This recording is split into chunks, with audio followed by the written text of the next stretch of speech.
Ẹ káàbọ̀ sí iléeṣẹ́ wa, mo kí yín o níbikíbi tí ẹ bá ti láǹfààní àti máa gbọ́ wa pé ẹ káàsán, ẹ káalẹ́, ẹ kúrọ̀lẹ́, etí tẹ́ ẹ fi ń gbọ́ wa kò ní di o, láṣẹ Èdùà, ojú tẹ́ ẹ sì fi ń rí wa náà kò ní fọ́. Lọ́wọ́lọ́wọ́ báyìí ó dàbí wípé ó ti ń di fàmí-n-fà-ẹ́ ìyẹn nínú kábínẹ̀ẹ̀tì, ó ti ń di fàmí-n-fà-ẹ́ o. Ó ti wá di ìjà, ó ti di rọ̀ǹtọ̀ báyìí nítorí kéèsì Gbajabiamila ni o pẹ̀lú Ọbaṣá. Bẹ́ẹ̀ ni ẹ wò ó ti wá di tán lérí ògùn fúnra wọn. Ó ti ń di kán máa bẹ̀bẹ̀ pé ẹ dákun ẹ jọ̀ọ́ o, ẹ má pa mí o, ẹ má ẹ jẹ́ n rí tèmi ṣe o. Bàbá Tinubu ló ní èmi ló kàn, ṣùgbọ́n òun o, ó lóun ò kọjú tulú ọ̀rán. Ta ló sọ bẹ́ẹ̀? Ẹ tiẹ̀ ti wá mú kúrò ní tọmọ ọ̀tá báyìí, ẹ ti wá sọ ọ́ di fóògùn dọ́là wọn wò lọ́wọ́lọ́wọ́ yìí.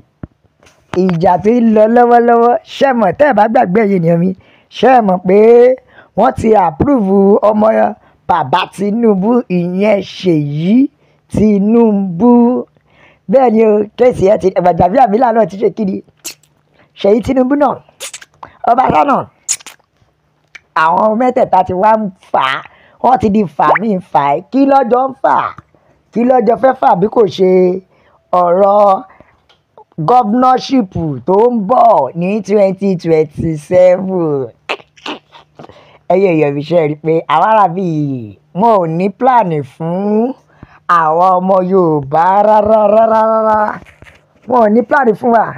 Táì tí ẹ̀ tí ì ṣe 2025 tán, January 2025 la ṣì wá o. Wọ́n ti lọ lé 2027 wípé gọ́fúnọ́ṣìpù yẹn Lagos State Governor incoming tó ń bọ̀ yìí wọ́n ti ń lé o, kódà ó ti wá, kódà kò ṣe wọ́n lé nìkan, ó ti ń di ìjà báyìí. Ẹ jọ̀ọ́, ṣé Lagos State nìkan ni? Ṣé báwọn ìlú mìíràn wà ń bẹ̀? Ṣé ẹ mọ̀ pé Gbajà àti chief of staff ní Gbajabiamila? Ṣùgbọ́n o, Yorùbá tó sọ pé ara iwájú tó jì sí kòtò ni ó kọ́ ara yòókù lọ́gbọ́n ni. Nígbà tó ti rí tí wọ́n ṣe sí Ọbaṣá, kíá bàbá yá ṣe kí ni? Bàbá yá mẹ́lò. Ṣùgbọ́n ṣé ẹ mọ̀ pé Yorùbá tó ní ọgbọ́gbọ́n ni àgbààgbà fi ń sá fún màálùú, òun lọ̀rọ̀ Gbajabiamila.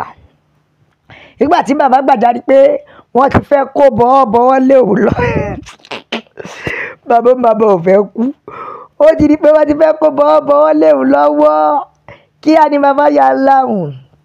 Ṣé ẹ mọ̀ pé àwọn kan ti sọ ìwọ ló tọ́ sí, ìwọ lóyè yìí kàn, gbóyè yìí lẹ̀ torí ìwọ ni ìwọ ló tọ́ sí. Wọ́n ní ó gbóyè yìí kó gbé sórí kí oyè next governorship ti 2027 tó ti ń bá Gbajabiamila campaign lẹ̀. Kíá bàbá láhùn ni o, ó ní ẹ jọ̀ọ́ o, mo bẹ̀ èmi kọ́ ló kàn o, èmi ò wá fún gọ́fúnọ́ṣìpù o. Ẹ mọ̀ kan tí bàbá yà ṣe, bàbá yà dọ̀jọ́ orí ẹ̀ ni o, bàbá ń bàbá. Ó rí pátàrí àjànàkú ni kì í ṣẹ̀rù òun, ó yà dọ̀jì ẹ̀. Gbogbo àwọn tó rò pé ó máa wá òun ló ń bọ̀ fún next governor of Lagos State ní 2027 tí wọ́n ti ń ti bàbá síwájú, ẹ̀dẹ̀mọ̀rọ̀ lé ayé, wọ́n àti ẹ̀ síwájú, wọ́n á yọ fìlì lẹ́yìn ẹ̀ ni o. Kí wọ́n bàbá àti bàbá síwájú nígbà tó ti rí nǹkan tó ṣe sí Ọbaṣá, kíá bàbá yá ṣe kí ni? Ó yá gbé sólò jẹ, kò yá fẹ́ kọjá àyè ẹ̀ kó má bàa di pé irú ìṣòro yẹn kò ní affect òun. Kíá bàbá yá lẹ̀dí mẹ́yìn ni o, bàbá ń bàbá. Kíá ni Gbajabiamila láhùn. Oníṣẹ́ rí gbogbo ìtàwọn èèyàn sọ lẹ́yìn òun wípé òun ló tọ́ sí yẹn, ó ní kò sọ́wọ́ òun bẹ́ẹ̀ o, wípé ẹ jọ̀ọ́ ẹ má kó bọ́wọ́ sí lọ́wọ́, ẹ má kó ẹ̀sùn tí ò ń ṣe tèmi, ẹ má kó lé mi lọ́wọ́. Kíá ló láhùn. Ó ní ipò tó ń wà gan lára gan ọrùn wọ̀wé. Ó ní ipò tó ń wà gan ọrùn wọ̀wé, lọ́ba tún ń bọ̀wé, lọ́ba tún ṣe agbẹnusọ fóun pé òun bọ̀ ń gọ́fúnà. Irọ́ o, ó ní kò sí ohun tó jọ. Ó yá tètè pariwo sí gbogbo aráyé létí pé ẹ jọ̀ọ́ o, ìwà fún gómìnà o, ẹ má jẹ́ kí wọ́n tì yín sí fí o. Ẹ wo ẹ jẹ́ ká ka tẹ̀jíṣẹ́ àwọn èèyàn jágbọ́n táwọn èèyàn sọ. Yorùbá lè ṣọ̀lá fẹ́ òmìnira ilẹ̀ Yorùbá, òun ni ó jẹ wá lógún. Gbogbo wọn ni wọ́n máa ṣubú o, àwọn politician tí wọ́n fi ayé ni mẹ̀kúnnù lára. Bẹ́ẹ̀ ni o, Yorùbá nation la fẹ́ o. Bẹ́ẹ̀ ni Yorùbá nation nìkan ní ilẹ̀kùn láti wọ ilẹ̀ òmìnira. Bẹ́ẹ̀ ni gbogbo wọn pátápátá ló máa wá sínú Yorùbá nation láìpẹ́ tọ́dẹ̀ máa fẹnu wọn gbolẹ̀. Bẹ́ẹ̀ ni o, ṣùgbọ́n Ọbaṣá lówó. Bẹ́ẹ̀ ni Ọbaṣá lówó. He has a lot of accounts. Ó ní àkáǹtì pọ̀. Let him be drinking water on it. Ẹjọ́ máa mọ mi ilé yẹn. Àbí ọní ẹjọ́ máa mọ mi ilé yẹn. Ṣé ẹ ti gbàgbé pé owó ìtolówó ni? Bẹ́ẹ̀ ni owó ìtolówó. Gbogbo àṣà pé èèyàn kan kì í jẹ́ kí ìlú fẹ́ kò ṣe bí tàwọn olóṣèlú wa. Yorùbá nation is the only solution. God bless Yorùbá nation.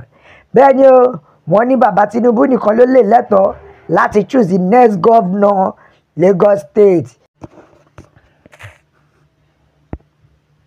Ó ní lẹ́yìn bàbá Tinubu kò tún sẹ́lòmíì tó tún lè yan gómìnà mọ́ o. Bẹ́ẹ̀ ni o, ọ̀kan ló nínú ìrànú ní gbogbo wọn o. Òní gbogbo wọn sì máa ṣẹ̀sín pẹ̀lú tí wọ́n ra wọlé yìí. Bẹ́ẹ̀ ni o, Yorùbá nation la fẹ́. Òmìnira ilẹ̀ Yorùbá òun ló jẹ wá lógún o. Bẹ́ẹ̀ ni o, no forgiveness in APC. Ọ̀kan ló ní ẹgbẹ́ awo ànódédé o. Ọ̀kan kẹ̀dẹ̀ ló ní ẹgbẹ́ olórí burúkú. Níbi mi tọ́ka mo wọ́n ní Ọbaṣá ṣe iṣẹ́ Parkinson. Kó ṣọ́ra o. Ọlọ́run tó fẹ́ fi ìyà jẹ gbogbo wọn nìyẹn o. Ẹ̀san Chief Olóyè Sunday Igboho ló fẹ́ máa ké lórí wọn. Bẹ́ẹ̀ ni Yorùbá nation la fẹ́. Òmìnira ilẹ̀ Yorùbá òun ló jẹ wá lógún. Ọ̀kan ló ní Mudashiru Ọbaṣá ń bá bàbá ó ń bá wọn du ipò kó múra nítorí no be head kò sórí ẹ̀ o. Fúnra wọn náà ni wọn yóò máa ṣe ra wọn ni wọ́n máa fúnra wọn rí ìwọ jẹ. Bẹ́ẹ̀ ni o, Yorùbá nation la fẹ́. Òmìnira ilẹ̀ Yorùbá òun ló jẹ wá lógún. Ẹ̀yin ìyá mi, ẹ̀yin bàbá mi, ẹ bá wa share. Ẹ gbé wọ gbòòrò ayé. Ẹ jẹ́ kó yàwó èèyàn pé ìyà jẹ mẹ̀kúnnù. Àwọn tiwa wọ́n ti so ètò gómìnà 2027 lẹ̀ táì tí ìbá 2025 dé lájì. Ẹ wo Yorùbá nation ló lè ṣe. When Tinubu is no more, all the Tinubu boys we show the kids pepper. Bẹ́ẹ̀ ni o, ẹgbẹ́ kìíní wa èmi ló kàn. Ọ̀kan ló ní àánú àwọn ọ̀dọ́ tó kóra wọn sínú politician ṣe mí. Nítorí kò ṣe nǹkan tí ẹ lè forí gbọ́. Ìgbà tí gbàjà gbọ́ kò yá fẹ́ lárí mọ́. Ẹ subscribe, ẹ share, ẹ like, ẹ comment, ẹ tẹ̀ sójú ẹ̀. Ẹ jẹ́ yàwọn èèyàn pé Yorùbá nation ni o la fi sọ pé ó dàbọ̀.